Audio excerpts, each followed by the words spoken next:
Final de semana passou, aconteceu a eleição estadual, a OAB, seccional Piauí, e quem venceu a eleição foi o doutor Raimundo Júnior, advogado, doutor Raimundo Júnior, que vai ser o presidente, o próximo presidente da Ordem dos Advogados do Brasil, seccional Piauí. Doutor, obrigado pela participação, prazer receber o senhor aqui, parabéns pela vitória. Muito obrigado, muito obrigado. Queria inicialmente mandar um abraço para cada advogado e advogada desse estado. É um prazer estar aqui no seu programa e contribuir, né, com algo tão importante que foi a eleição da ordem e hoje tratar sobre esse tema. Permita chamar presidente, porque vai ser presidente mesmo e presidente eleito. Presidente, nós temos a OAB. Doutor Norberto Campelo esteve aqui, nós não falamos, obviamente, de chapa nenhuma, falamos da OAB institucionalmente, né, e ele ressaltava aqui, a gente discutia a importância que tem a OAB no país inteiro. Historicamente, a OAB ela tem um papel que transcende a defesa dos direitos dos advogados. Claro, ela, em princípio, defende os direitos dos advogados, mas é uma entidade que tem um papel importante na história do Brasil para todos os cidadãos brasileiros.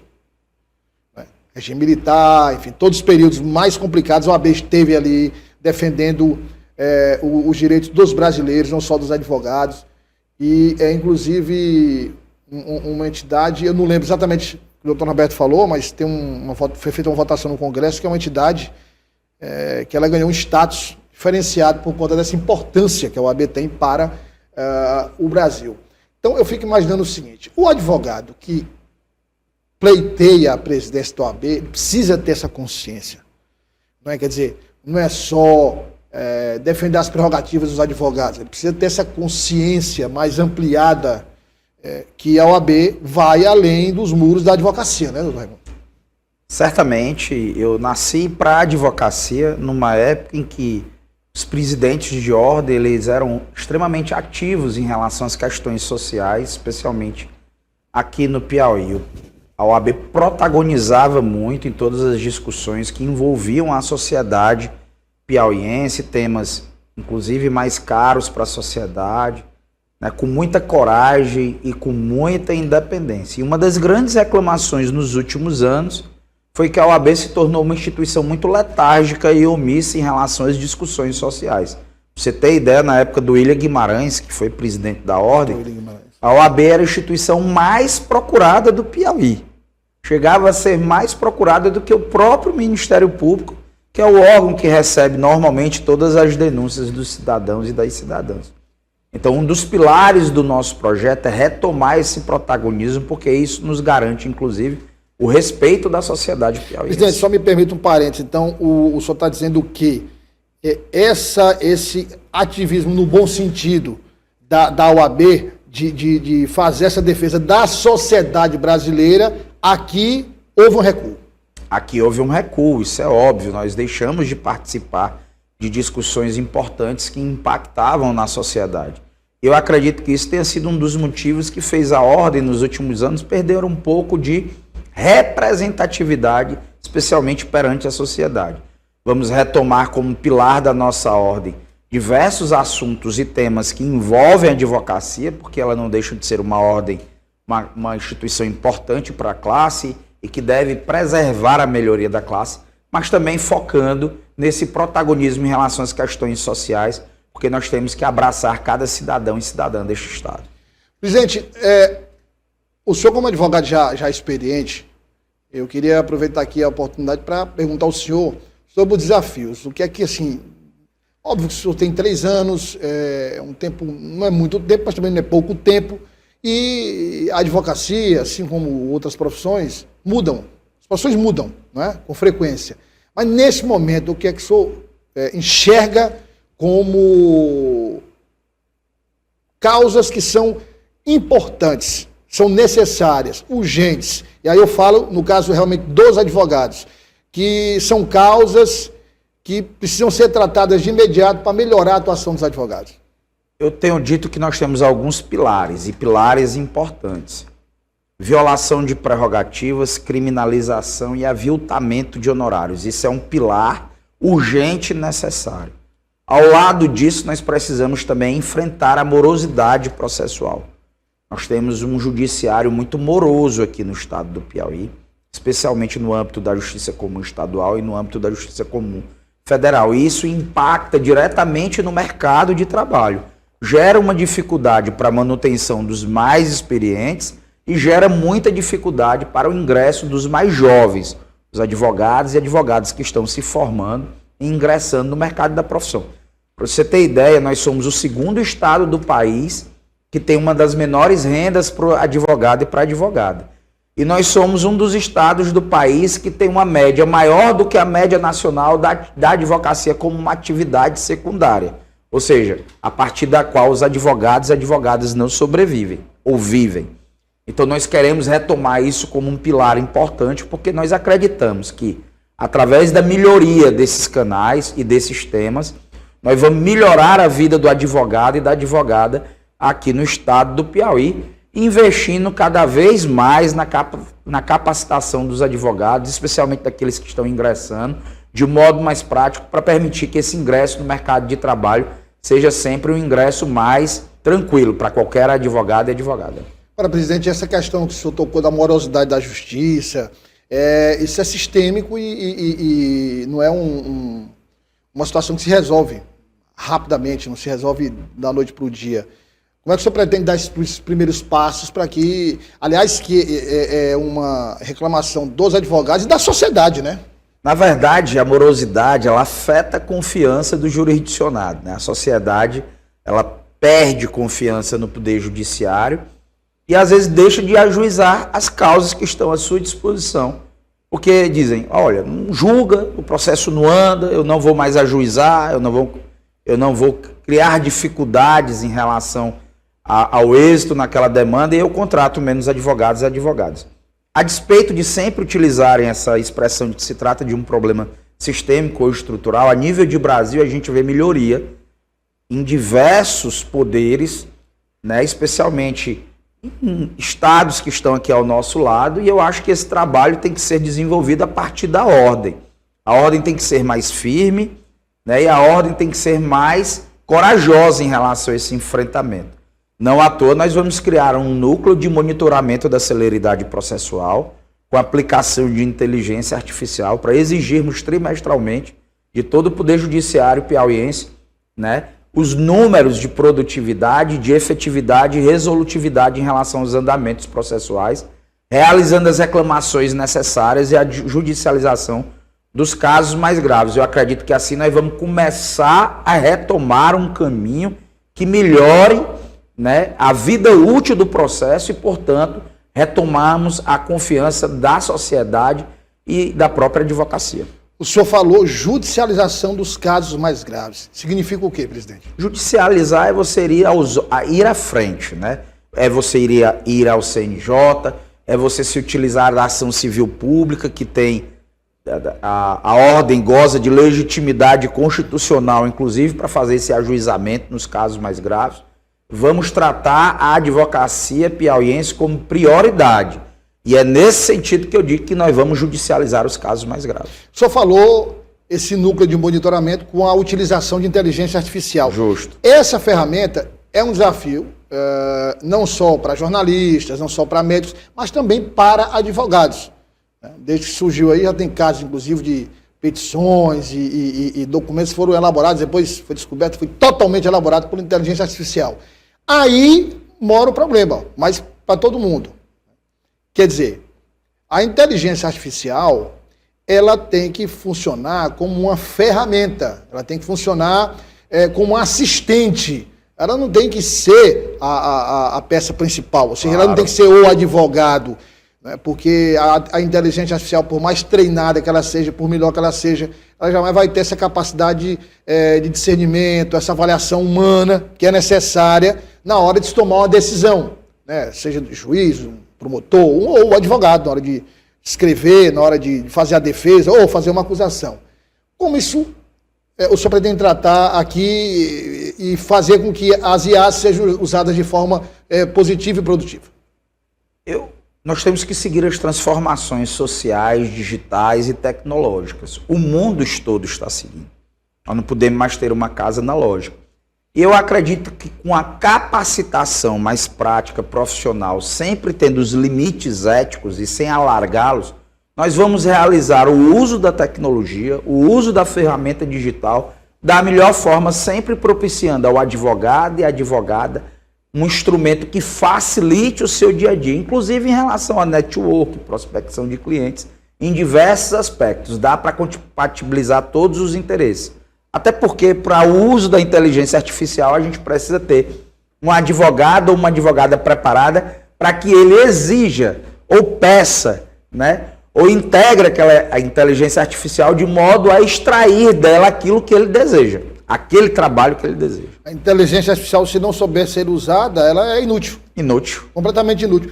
Eu estava pensando nesse contexto, presidente, das tecnologias. Eu conversando com alguns advogados, amigos meus, que são inclusive fontes minhas, e advogados que eu consulto para questões que eu tenho dúvida, enfim.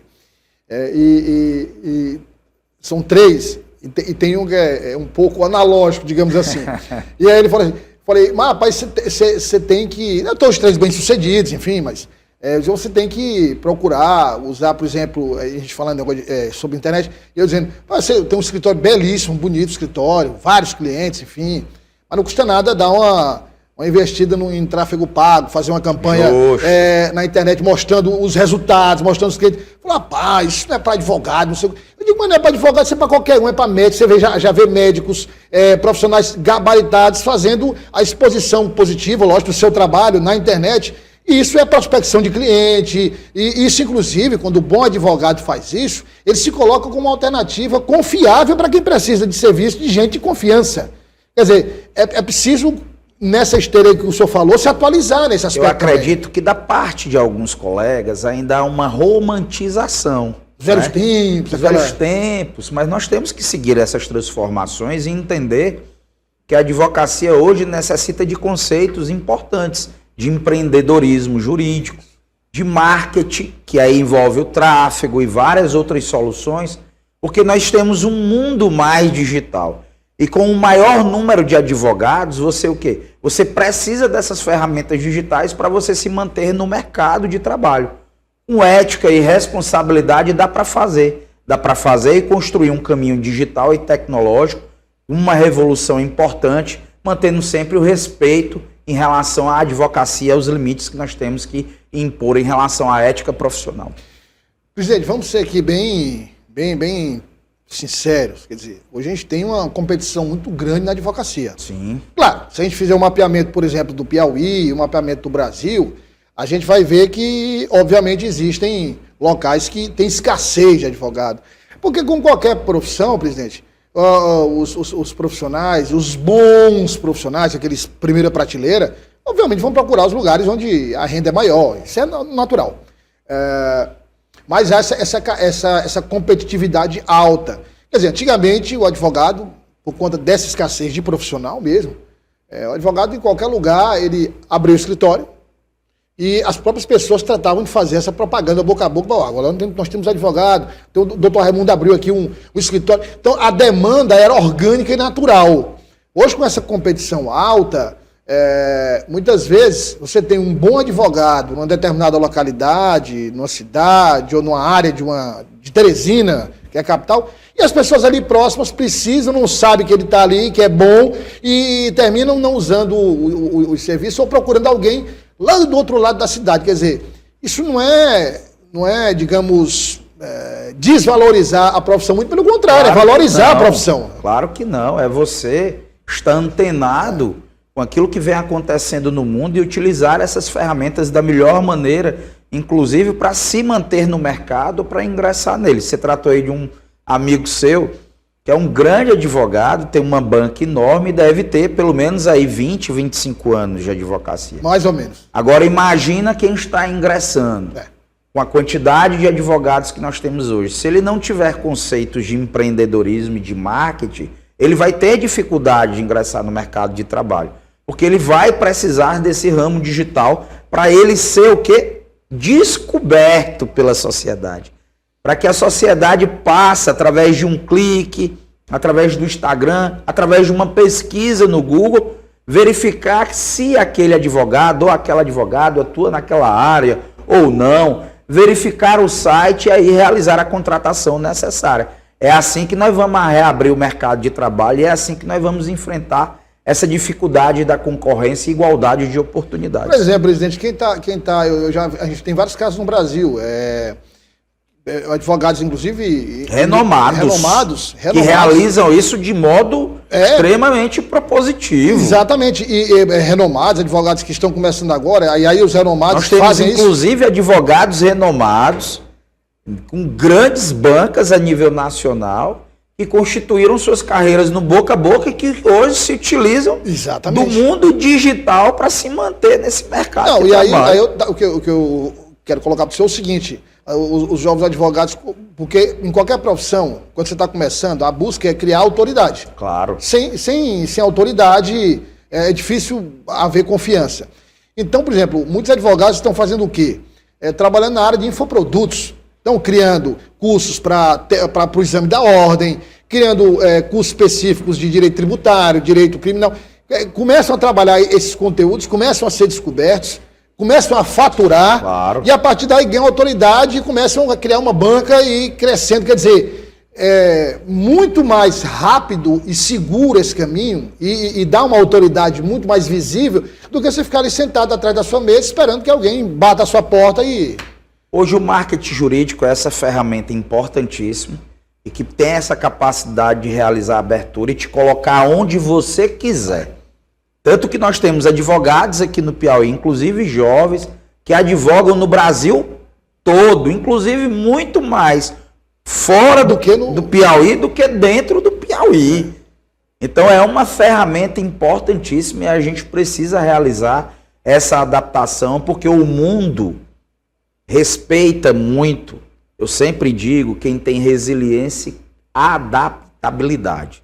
Nós não podemos deixar sempre de nos adaptarmos às transformações e às novas mudanças que se apresentam. É assim que a gente vem sempre se mantendo no mercado de trabalho. Presidente, agora falando das subseções da OAB, como é que o senhor pretende trabalhar em conjunto com as subseções? A gente sabe também que tem desafios nas subseções, são 20 subseções. São 20 subseções. No interior do Piauí. De que forma o senhor pretende trabalhar em conjunto para melhorar também a situação não só dos advogados, mas a prestação de serviço também? Eu acredito que um dos grandes problemas da advocacia do interior seja a morosidade, né, ao lado ali das questões alusivas a prerrogativas, especialmente por conta da ausência da seccional, às vezes, nas subseções. A gente sentiu nos últimos 3 anos, trabalhando pela advocacia, que a advocacia do interior e a advocacia do litoral se sentia muito afastada e distante da seccional. E a gente precisa ser mais inclusivo e acolhedor, se fazendo presente no dia a dia da advocacia do interior e disponibilizando especialmente os mesmos serviços que existem na capital para a advocacia do litoral e para a advocacia do interior. Eu tenho um compromisso especial com o interior. Eu fui eleito, eu ganhei na capital e ganhei em 17 das 20 subseções. Em uma das subseções perdi por 1 voto, em outra por 8 e outra por 12 ou 13 votos. Ou seja, nós tivemos uma vitória expressiva, especialmente no interior, de mais de 640 votos só no interior. Considerando a eleição de uma entidade, é muito voto. É muito voto. Então eu tenho uma responsabilidade enorme e vamos fazer uma gestão que vai interiorizar muito, de modo muito responsável e de modo muito permanente. A advocacia do interior e a advocacia do litoral tem um compromisso nosso de estarmos presentes no seu dia a dia e na vida de cada um de vocês. Agora, presidente, no caso dos jovens advogados, já tocou aí em vários pontos, mas de que forma esses jovens advogados serão assistidos na sua gestão? Porque, apesar de tudo que a gente colocou aqui, é uma barreira pela competitividade, claro. É uma barreira pela falta de experiência, né? Aquela velha história, né? Você procura emprego e vê um anúncio de emprego, e o emprego diz assim, existe experiência. Mas se você não tiver nunca oportunidade, como é que você vai ter experiência, né? Então, de que forma é possível trabalhar para facilitar que o jovem advogado comece sua carreira? Tratamos dessa questão alusiva à morosidade, que eu acho extremamente importante, porque assim você, melhorando a prestação jurisdicional, o jovem advogado ele vai passar a ter a capacidade e igualdade de oportunidades, porque mais pessoas irão procurar advogados e advogadas. E com o poder judiciário funcionando, o jovem advogado vai se inserir mais fácil, porque ele nunca vai ser eleito culpado pela morosidade processual, o que às vezes não acontece com o advogado. Ou pagar pela morosidade, né? Pagar pela morosidade. Eu costumo dizer, eu me dou como exemplo, que ajuizei uma ação com uma colega que é jovem advogada, e esse processo demorou um pouco, não por culpa dela, da morosidade, mas certamente se eu não fosse advogado envolvido com política de classe, poderia ser que eu a culpasse pela morosidade processual. Então esse é um dos obstáculos em relação ao ingresso. De outro modo, nós queremos capacitar melhor, de modo mais prático.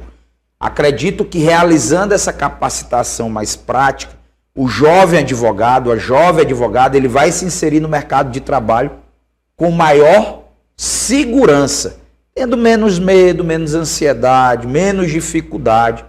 Para isso a gente vai fazer uma revitalização da comissão da OAB nas universidades, para que a gente ali já pelo 7º, 8º período já consiga atrair o bacharel em direito, ali aquele que vai se formar em direito, para dentro da ordem, para que ele já comece a ter aspectos práticos da profissão.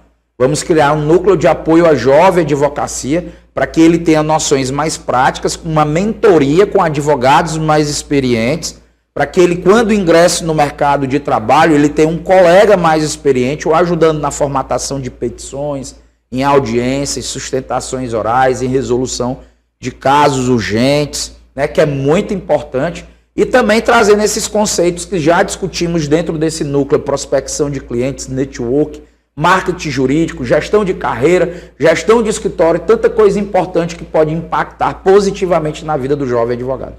Presidente, o senhor falou da morosidade da justiça, mas de um outro lado também nós temos um excesso de judicialização. E uma coisa pode, inclusive, o senhor que é especialista, uma coisa, inclusive, pode explicar outra. Nós temos, eu citei isso para o doutor Norberto, e para diversos outros advogados que passaram por aqui, eu sou um fã incondicional do ministro Luiz Roberto Barroso, acho Sim. grande. Né?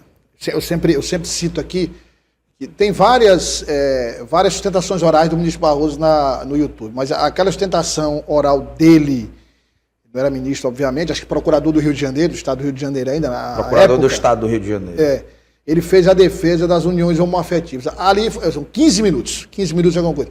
É um voto histórico, assim, para guardar, não só a questão ali jurídica, mas a questão para a vida, a questão de conceitos, a questão de como você tratar um tema tão delicado de uma forma tão sábia e prática, né? E o ministro Barroso, tudo que é de entrevista, eu assisto 1 hora, 2 horas, assisto tudo, e até os julgamentos também, quando ele vai. Ele dizia o seguinte, fala de morosidade, ele se referindo especificamente ao STF, que é o último patamar da justiça brasileira. Ele dizendo, olha, tudo chega ao STF. Ele dizendo, tudo. Você imagina que, ele citou exemplo aí, que até é uma época para decidir se aquele colarinho branco do chopp entrava ou não no valor do chopp, não sei se era... Até isso foi parar no STF. Eles imagina uma situação como essa, os ministros se reunirem, tem tanta coisa importante, se debruçarem sobre um tema como esse. Então, assim, não há muita possibilidade de recurso, e esse excesso de judicialização, eu acho que não sei se é uma questão cultural, tudo se quer levar à justiça. Eu acredito que esse se trata de um aperfeiçoamento necessário da justiça brasileira. Nós avançamos, né, nos últimos anos em alguns aspectos, mas ainda, né, temos muita dificuldade a avançarmos mais. Acredito que uma união do Poder Judiciário com o Poder Legislativo e Executivo nos traga soluções importantes para os próximos anos, com um papel sempre importante da ordem também. A gente quer nessa gestão, inclusive através do Piauí, sermos, né, protagonistas em relação às discussões nacionais e que envolva até marketing jurídico e ao aperfeiçoamento da justiça brasileira. Isso é sempre um tema muito importante e que às vezes realmente impacta nessa questão da morosidade processual. Essa questão cultural, presidente, você imaginar o seguinte, se houvesse uma concentração maior das pessoas, E dizer, olha, como a justiça mesmo, o próprio sistema judiciário tem a questão da mediação, da arbitragem, enfim, tentar se resolver o problema antes de se judicializar esse problema, porque você imagina, alguém acha que tem direito porque... vamos lá, eu tô falando aqui, dando um exemplo, usando aqui o jornalismo. O jornalista faz um determinado comentário, a pessoa, eu fui ofendido, vou entrar com ação. Claramente a pessoa não foi ofendida, claramente foi uma crítica dentro, digamos, das 4 linhas ali. Você cria um processo, isso demora, demanda recurso público. Olha. E lá na frente, presidente, o juiz até olha na hora de decidir, até sorri, dizendo, peraí, mas isso não era nem para... Um dos pontos que nós vamos querer trabalhar muito dentro da ordem é a Câmara de Mediação e Arbitragem, especialmente em relação a demandas de massa, porque a gente acredita que através dela nós possamos contribuir com a melhoria da vida útil dos processos ou evitar a judicialização de diversas demandas. Então nós vamos colocar essa Câmara à disposição da sociedade piauiense para nós contribuirmos também, enquanto instituição, com a discussão ou a resolução de discussões que às vezes não precisam parar no Poder Judiciário. Presidente, muito obrigado pela presença. Foi um prazer recebê-lo aqui. Acho que é uma oportunidade, porque o senhor é um advogado de sucesso, um advogado conhecido, mas foi importante, eu acho que para os piauienses conhecerem melhor o senhor, conhecerem melhor suas propostas, aí transcendendo os limites da OAB, para que as pessoas entendam a sua importância como presidente da ordem, como nós dissemos no início, que não é uma entidade que defende apenas os interesses dos advogados, mas a sociedade piauiense, e principalmente só se propondo a retomar esse papel que a ordem teve e que notabilizou a ordem em todo o Brasil. Eu desejo uma ótima sorte para o senhor, e conte conosco sempre, com o Sistema Dia, com o Dia TV, para a gente divulgar tudo que o senhor achar necessário para que as metas que o senhor estabeleceu possam ser cumpridas da melhor forma. Eu é que agradeço a acolhida aqui do programa. É sempre um prazer estar na TV O Dia. Tenho grandes amigos aqui, inclusive. E queria registrar mais uma vez para a Advocacia Piauiense que já estamos trabalhando desde segunda-feira na implementação de todos os projetos que a gente prometeu para a Advocacia Piauiense. Eu tenho certeza que vamos fazer a maior gestão da história do Piauí. Pode ter certeza, daqui a 3 anos eu vou voltar no seu programa. Fazendo esse balanço. Fazendo esse balanço, dizendo, eu lá no seu programa disse que ia fazer e vamos fazer a gestão mais impactante dos últimos anos na vida da advocacia e da sociedade piauiense.